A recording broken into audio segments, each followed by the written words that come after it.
ড্রামার শুরুতে ছোট একটা বাচ্চাকে দেখি সে মুরগি ধরার চেষ্টা করছিল।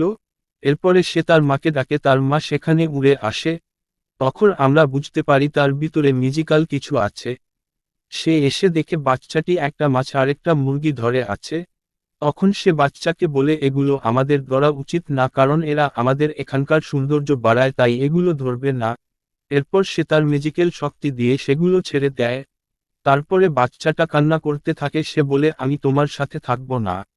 তার কান্নার আওয়াজে সেখানে বড় এক ভূমিকম্প তৈরি হয়। এরপরে তার মা বলে তুমি আমার সাথে না থাকতে চাইলে তোমার বাবার কাছে পাঠিয়ে দেব, তোমরা একসাথে থাইকো। তখন বাচ্চাটি বলে তুমি আমার বাবার সাথে কিভাবে দেখা করেছো? তখন তার মা বলে আমি 8 বছর আগে পৃথিবীতে গেছিলাম, তখন সেখানে কিছু একটা খেয়ে অনেক নেশার ভিতরে ছিলাম, তখন তোমার বাবার সাথে দেখা হয়। এরপরে বাচ্চাটি তার বাবার সাথে দেখা করার জন্য অনেক আনন্দিত হচ্ছিল। তার বাবা ছিল একজন ওয়ার্কার। সে তার বাবার কাছে যাওয়ার জন্য উত্তেজিত হয়ে চলে যায়। পরের পার্ট দেখতে ছোট্ট একটা লাইক দিবেন।